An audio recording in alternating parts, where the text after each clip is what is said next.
Hello, folks. This is Ryan Cook, your host, welcoming you to another episode of Civic Tech Chat. This one marks 70 episodes over nearly 4 years.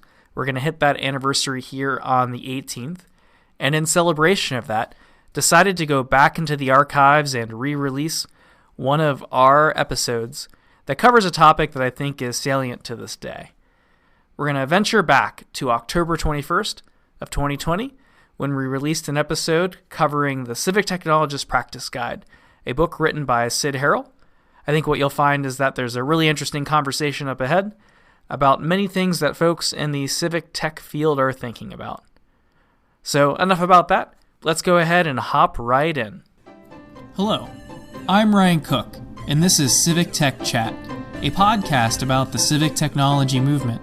We seek to harness the power technology has to improve the delivery of public services to people everywhere. Sid, thank you so much for joining us here on Civic Tech Chat. Could you introduce yourself and tell us a bit about what you do? Absolutely. I'm Sid Harrell, and I'm an independent civic design consultant. Right now, my main gig is with the California court system, but I have worked at Code for America and at 18F and also with the Center for Civic Design, basically helping different governments make better technology for their constituents, whoever those constituents might be. What would you say is your personal why? You know, that thing that drives you to get out of bed each morning and do what you do. Well, for one thing, it's interesting. And I've never found technology for technology's sake as interesting as technology in the service of people. So for me, the idea that I could get up and use some of these cool skills that I gained over my first 10 or 15 years of career and actually potentially use them to make our society a bit better for people is incredibly motivating.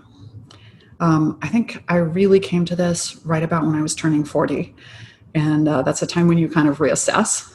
It's like, oh, it's been fun improving laptop configurators and video games and all that kind of stuff like I did at my last cool user research job. But I wonder if there's something I can do that would, without requiring me to retrain, let me really contribute something.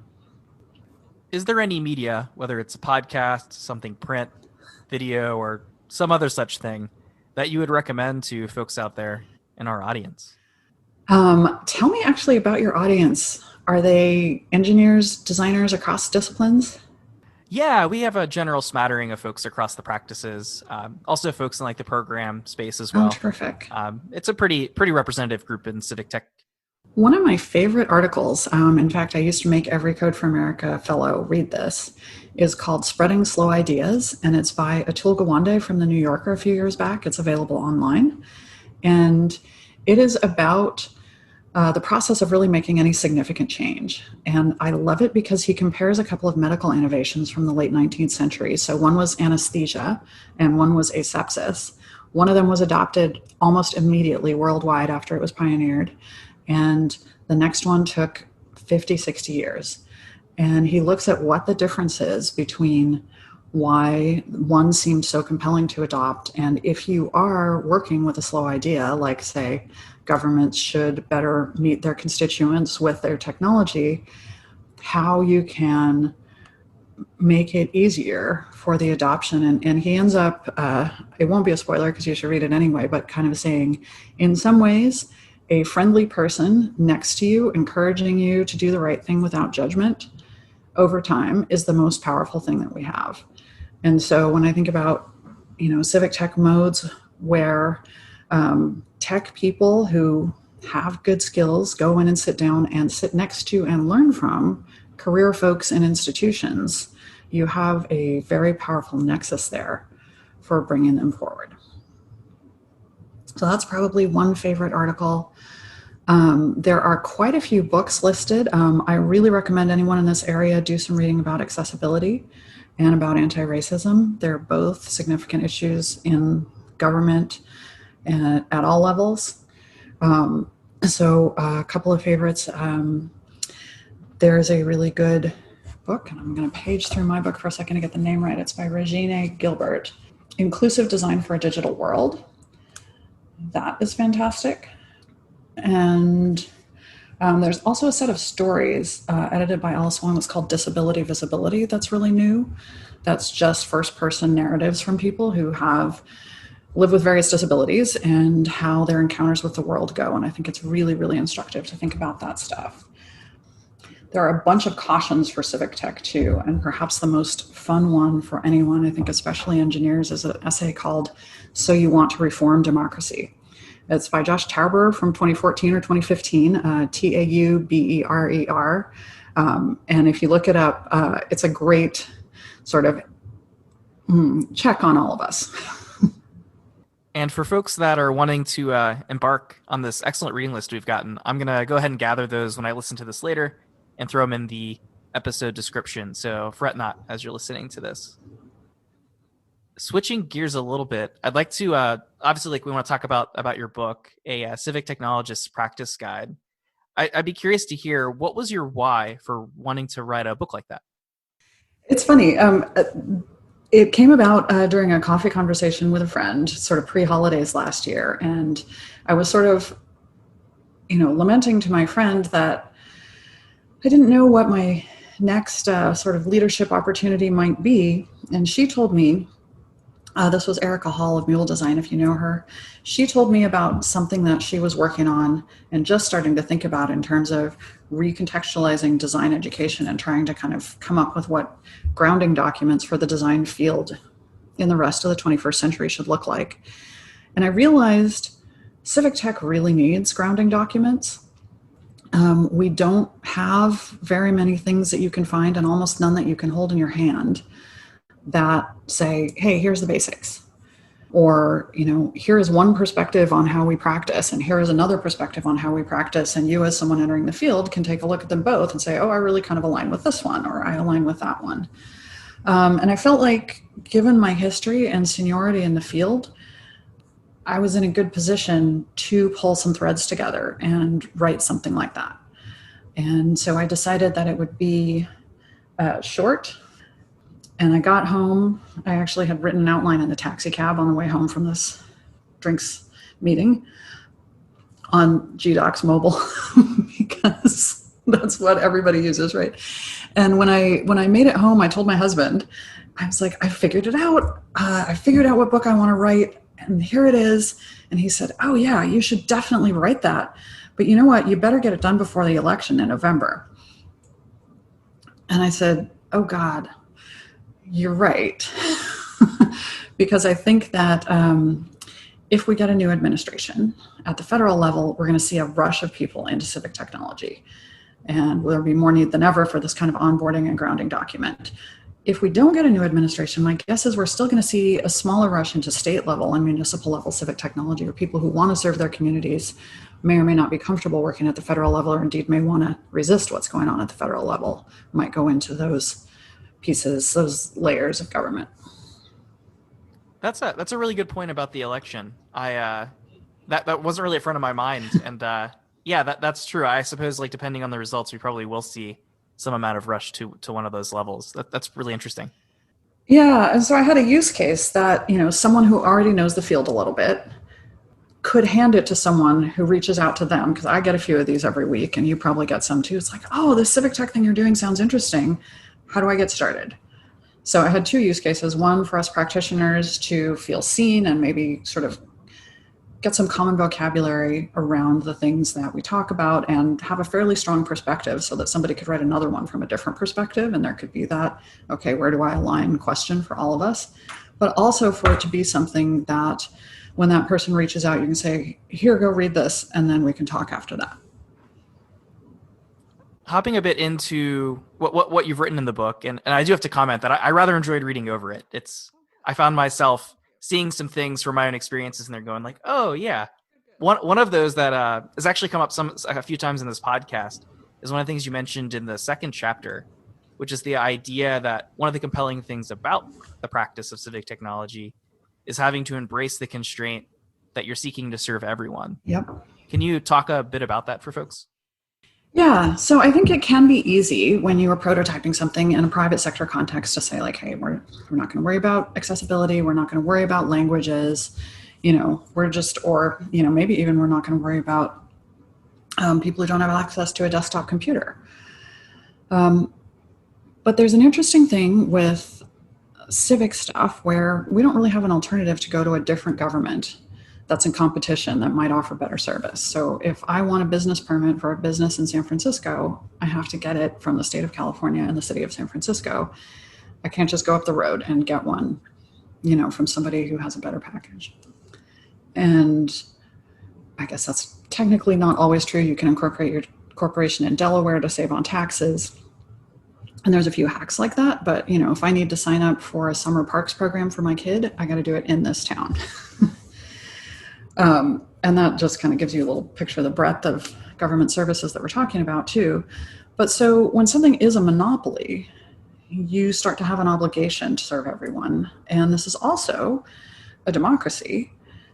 And that means that we are all little owners of a piece of this. So really, everybody that is your user is one of your owners. And it's a little switch to think about, would it be okay for one of the owners not to be able to use my product when I built it?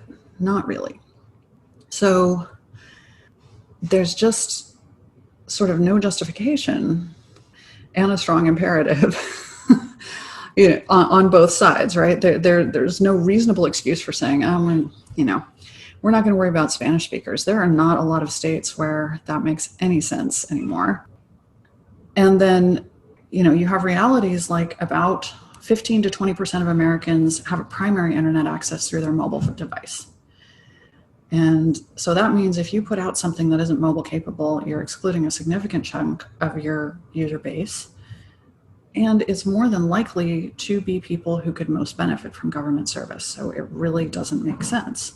So here you are in this situation where it's pretty clear that building for everyone is going to be a mandate. And so really taking the sort of agile, we start with a scooter and we get to a car, or we start with a cupcake. Maybe that's a preferred analogy now, right? Like we prototype our decorations on a cupcake and we move up to the multi-layer cake. We want it to be a cupcake that includes those pieces. And then we can add on maybe some of the fancier features and so forth. And it kind of forces you to be more of an agile practitioner. If, aside from the justice aspects, it's just interesting from a practice perspective. Something you touched upon that resonated with me is the importance of shared language. You tell an anecdote about your time at Code for America where there wasn't a shared understanding of what the word lightweight meant in context. And I rather enjoy that story. Could you talk about that a bit and how folks might try to take a lesson from that and effectively communicate? Absolutely. So the story that Brian's talking about was when we got hung up for 2 or 3 weeks working with city partners because we were really excited to propose a lightweight solution. And we meant lightweight in the sense of not requiring a lot of maintenance and not a lot of extra code and not overdeveloped. And they heard lightweight as in not robust, not ready for prime time, and not serious. And neither of us questioned that very basic term. And so we were stuck on approval of our proposal, and we could not get out of this loop for something like 2 weeks. It's hilarious in hindsight. It was kind of a nightmare at the time. We were really scared that we had somehow messed something up. And one of the pieces I talk about in the book, I think, is a section called Your Jargon and My Jargon, where we all have a jargon. We all have a lingo or a slang that goes with the type of work that we want to do. And sometimes that's a really well-developed set of words that are important for describing concepts that are specific to a field. But so does everybody else. And being open to the reality that you're going to need to create a shared team vocabulary when you're working in a cross-disciplinary way and taking some steps to actually do that. So usually I often just create a team vocabulary sheet and set a norm that asking about words is always a good idea. And if you think you might be using one of those words, bracket it. You won't always know. Like with lightweight, we just missed it completely. I've never missed that one again, but I've missed other ones. I marched into the courts my first day, and when they asked me to introduce myself, I talked about all of my government tech experience, and they said, "Why are you telling us about this? We're not the government. Why are you telling us about this?" And I sort of had this, taken aback but all of your email addresses are .gov, and we're in a government building, and this is a third branch of government. I said, no, we're not the government, we're the courts. What it turns out, which actually makes a lot of sense, is that various governments are often a party to a case before the court. So if a city is in a lawsuit or a state is in a lawsuit, it's sort of the government, and while the courts are a branch of government, they want to make it really clear that they're not identified with executive branch agencies or legislative agencies that might be parties in a case. And so again, I ran into this what seemed like a strange misunderstanding of language, like I had just lost track of what that word meant, but I hadn't. I just needed to understand my partner's situation.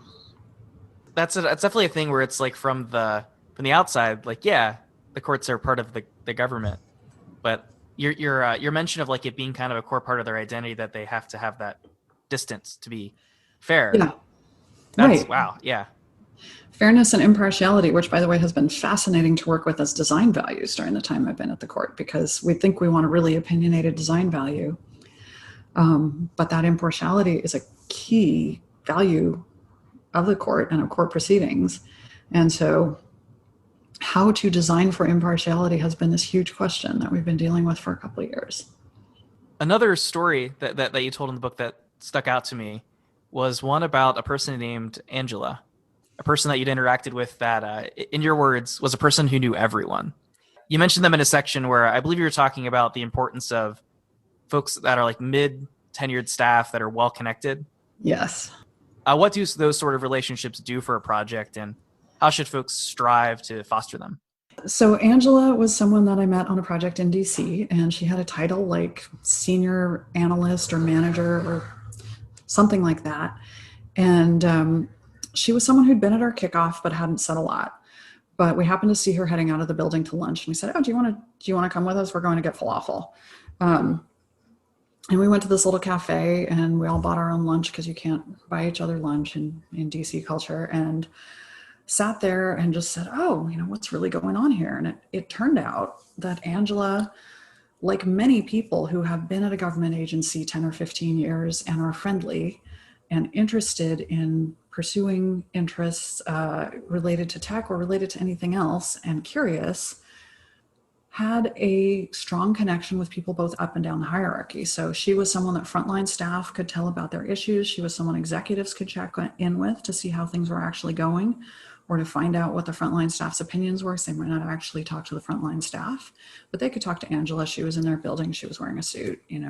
She felt comfortable. So to people all the way up and down the hierarchy. So after we had this lunch with Angela, we went back and sort of tried to email some more people. And late that afternoon, 2 people swung by our little workspace and said, "Oh, hey, Angela said we should talk to you." And then the following morning, 4 people showed up and said, "Oh, hi, Angela said we really should talk to you." And suddenly, everyone that we needed to speak with wanted to make time for us, because Angela had built this personal reputation that she was a terrific partner and colleague. And so given that she was knowledgeable and smart and well-liked, if she said, "Oh, those weirdos from 18F in the little office, they're great, you should talk to them," everything became easier. There's also a section where you talk about how folks can contribute. And one of the ideas in that section that stuck out to me is that you mentioned that while the work is not necessarily partisan, it is certainly political. What does that mean for you, and I guess potentially for other folks in the space?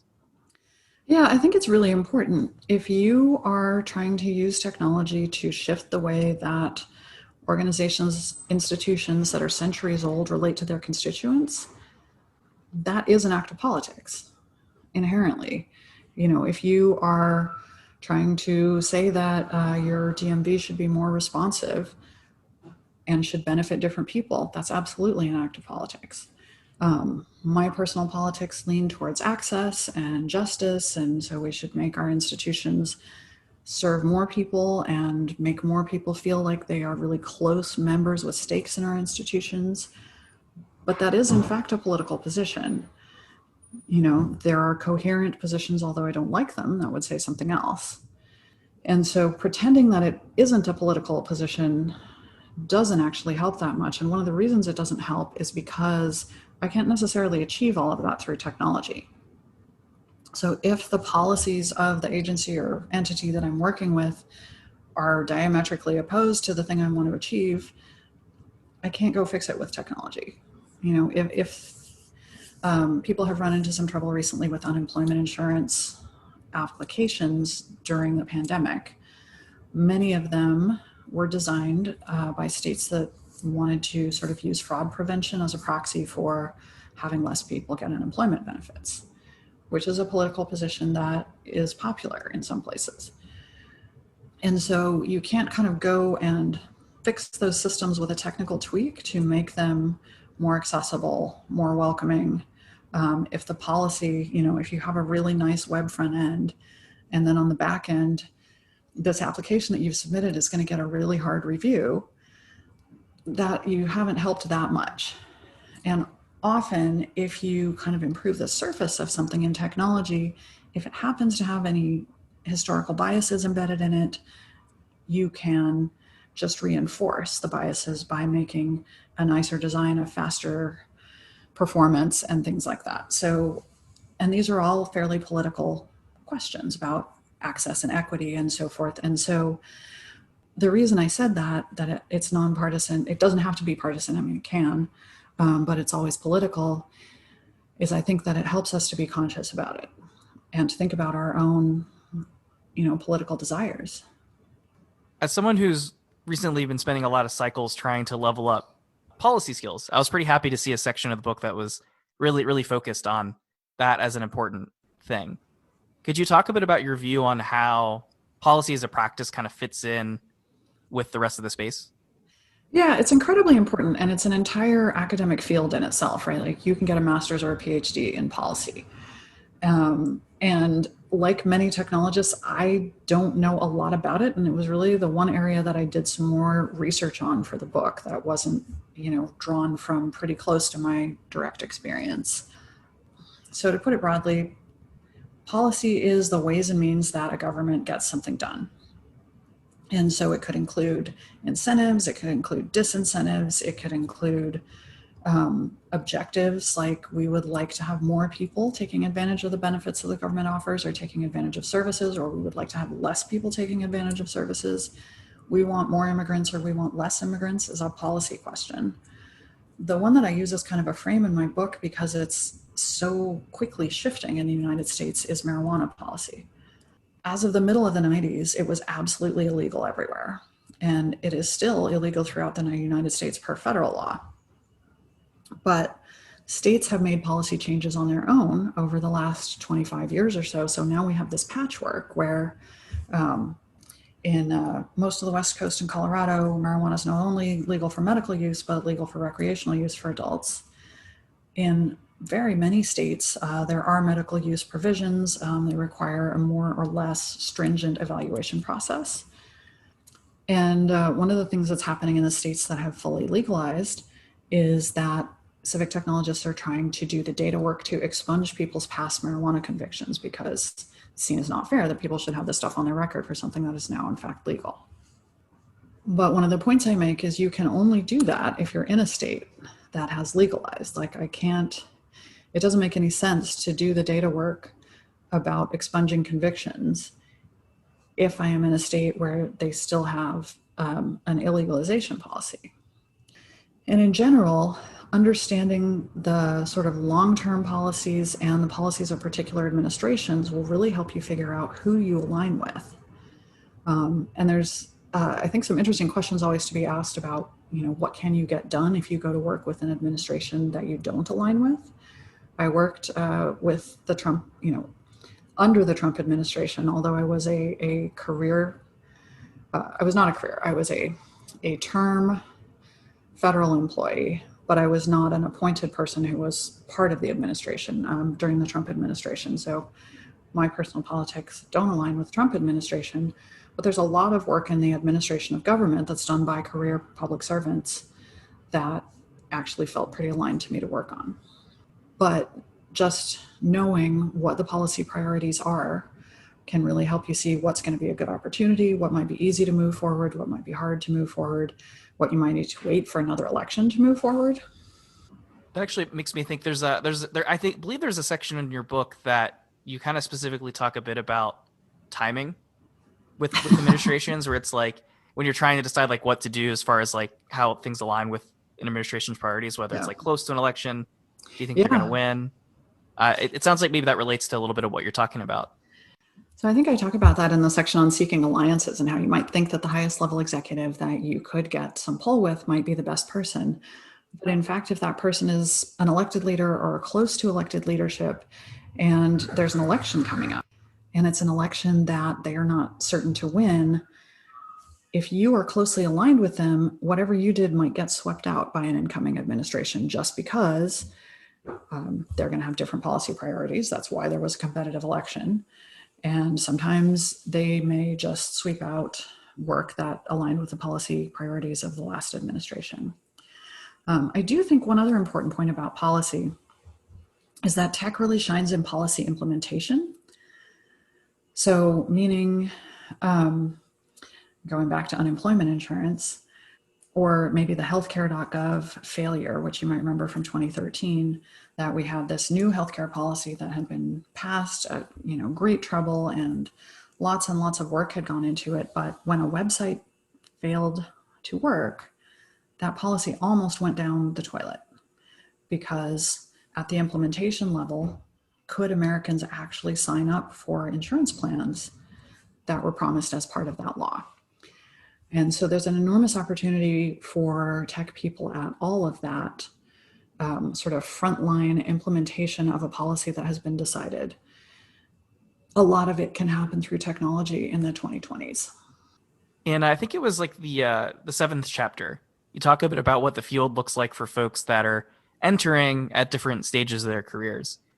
And one of the things you brought up that I think is really important, because it's something that I actually see at my own day job as a conversation that happens over and over and over again, is this question of do we have the infrastructure to mentor someone that's coming in junior and like make sure they're actually getting something out of it for the experience?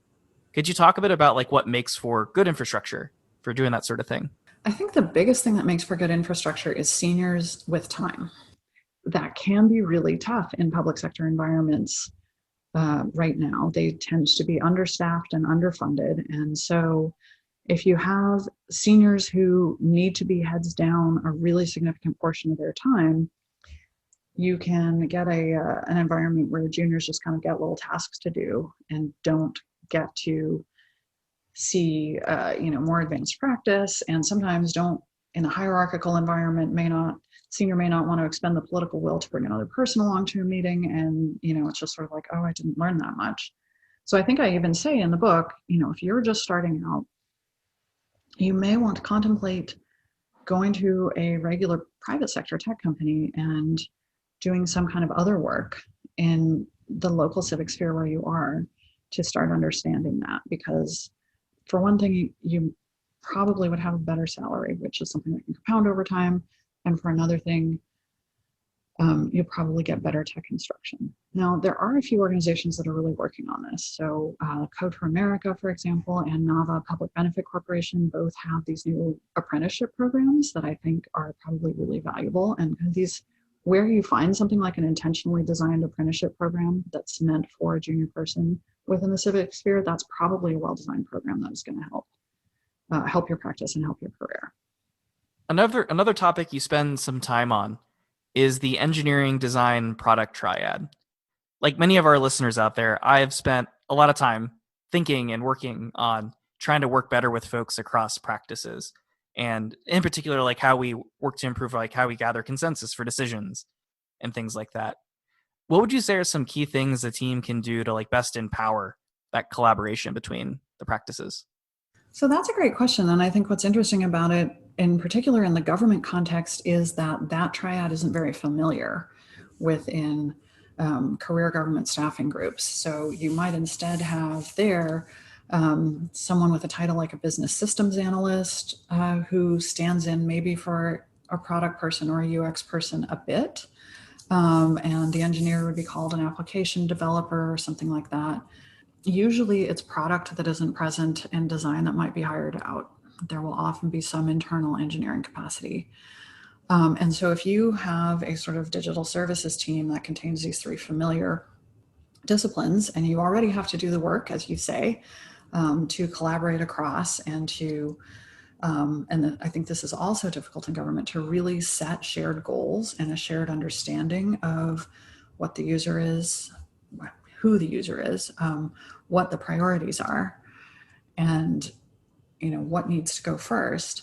You're also faced with then working in someone who doesn't see themselves as part of one of those disciplines that we're already doing a bunch of work to harmonize, for lack of a better word. And I think we have often kind of leaned on things in our work with the courts, like a really simplified scope document that asks really plain language questions like, what is it? Why are we making it? Who is it for? How will we know it's working? So that we kind of, pull everybody out of their professional jargon, like we were talking about earlier, and create for all of us something that we can look at and say, yes, I'm signed on for that. And then we can start to do kind of collaborative practice. Okay, if we know that the most important thing right now is to give people access to form filling instructions on the web, and we want breadth of access, then we can all start to work together to say, like, okay, well, here's what I do and here's how I can contribute to that. And do you want to go first? And I need this thing from you, and all those kind of normal team conversations.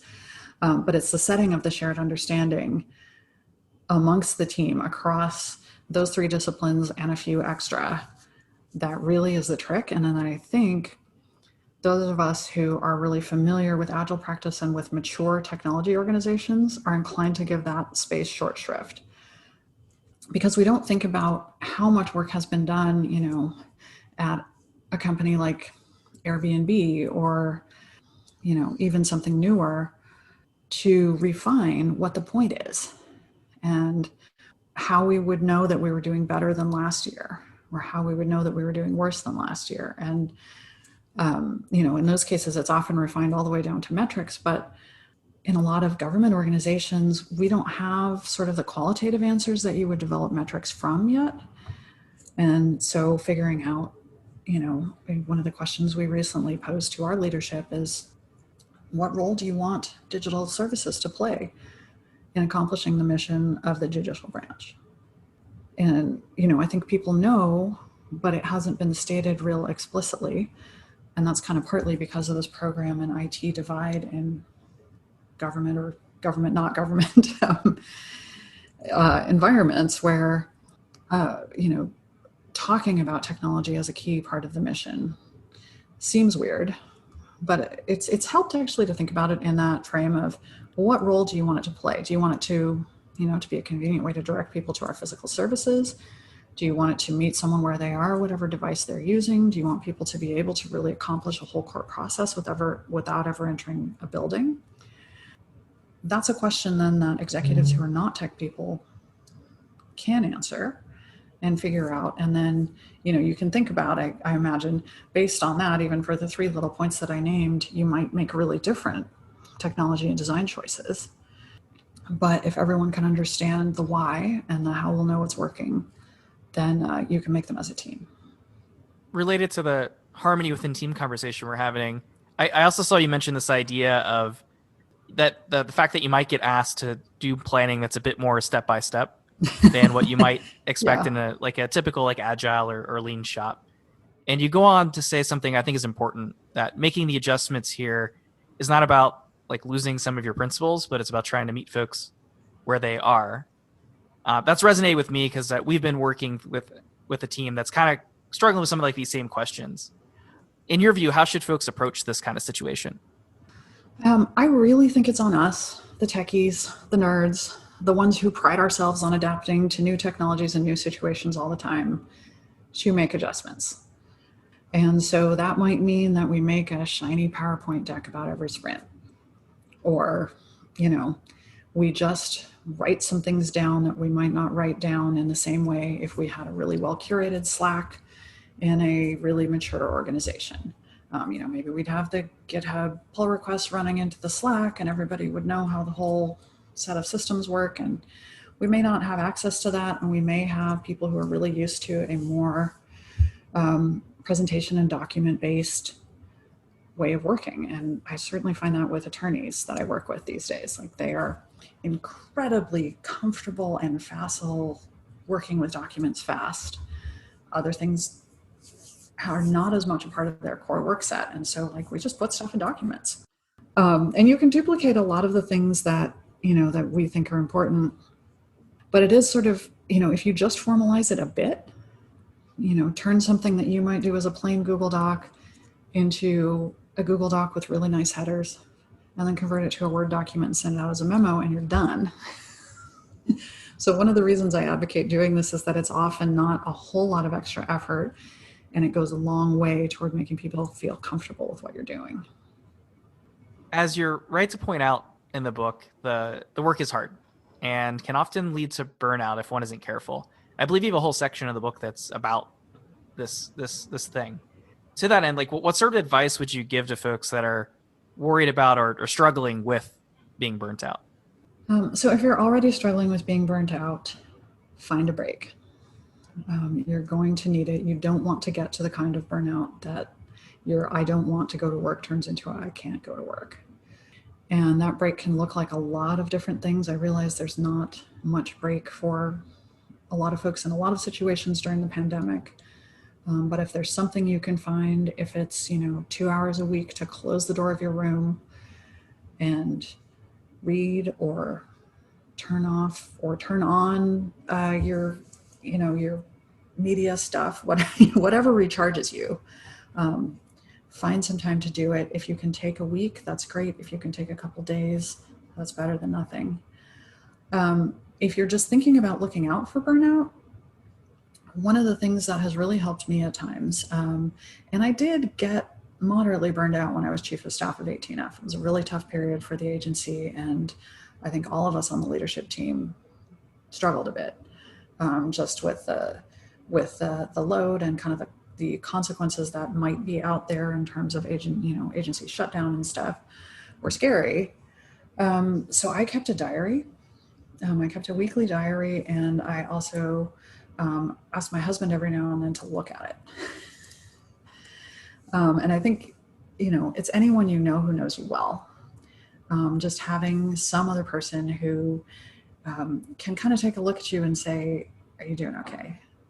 Do I see a red flag in you? Or do I see a yellow flag in you? Like, do I think you maybe need a couple days off, with a book and your dog, or or whatever your restorative thing is. And I think the other thing is none of us should do this alone. So I am really excited to see more civic tech community and more spaces for us to get together, because it's hard, and it's hard in some ways that are particular to it. And just having the ability to talk to somebody and say, oh yeah, I totally had that thing happen too, where, I busted my butt and my whole team's butt for 6 months to get something approved. And then 2 months later, a new administration came in and shut down the whole thing, and I'm crushed. Having somebody around who understands that and can say, hey, yeah, that just absolutely sucks. Y'all really should write up what you learned, though, in the process of making the proposal, because that was a success and somebody could use that. So we all need each other to do that. A tradition we have on Civic Tech Chat is to make some space at the tail end of our conversation for concluding thoughts. So it'd be the thoughts that you'd like the listeners to kind of leave this program within their brains, as it were. So for you and this conversation that we had, what is that? I hope to meet you one day, all of you listeners of Civic Tech Chat. I hope to be part of your Civic Tech posse. And I hope that you will come into this work or stay in this work with a really humble and open mindset. And I feel very sure that if you bring what is particularly you to it, you will make the field better. And I like to think of the field as a 50-year project. Now, I don't suppose it will be all done in 50 years, but it's a bit of a counter to thinking of it as a 5-year project where we could just do a few technology projects and then things will be better. So you might say this round of Civic Tech started sometime around 2008 when people started doing hackathons. So by 2058 or 2060, we want to see public digital goods as good as the ones made by commercial entities, and hopefully sooner. But it's a long project. And so I want to encourage you to, when you feel ready, jump in. When you feel tired, pass the baton. And whatever you do, write about it, talk about it, reach out to me, tell me about it. As hard as this work is, it's really fun and rewarding, and I hope to see you around. Sid, again, thank you so much for taking time out of your day to join us on Civic Tech Chat for this conversation. I think folks will really get a lot out of what you had to say today. Thank you so much. It was absolutely my pleasure, Ryan. You can follow us on Twitter using the handle @CivicTechChat. Visit us on the web at civictech.chat, or subscribe to us for content updates wherever it is you download your podcasts.